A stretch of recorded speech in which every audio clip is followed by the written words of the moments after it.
2019లో అధికారం వచ్చిన తర్వాత పోలీస్ శాతం అందరిది మొత్తం నీ చేతులు పెట్టారు, నువ్వు నాశనం చేశావు. అదే 2014 నుంచి 2019 దాకా నువ్వు ఒక బిజినెస్ చేశావు. ఏ బిజినెస్ చేశావు? ప్యాకెట ఓన్లీ బుక్కి. నీకు ఎక్కడ పట్టుకున్నారు? డూప్ కుమార్ హైదరాబాద్లో పట్టుకున్నారు.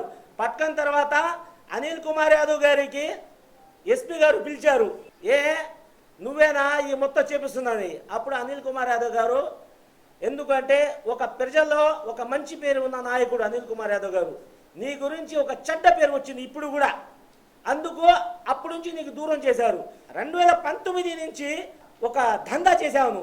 కొన్ని షాప్ దగ్గర మొత్తం వసూలు చేసి ఎక్కడైనా ఇల్లు ఎక్కడైనా కడుతుంటే ఒక 10 లక్షలు పంపాలా 5 లక్షలు పంపాలని ఒక వసూలు చేసుకుని 8 కోట్లు పెట్టి మూలాపేటలో ఒక పెద్ద ఇల్లు కట్టుకున్నావు.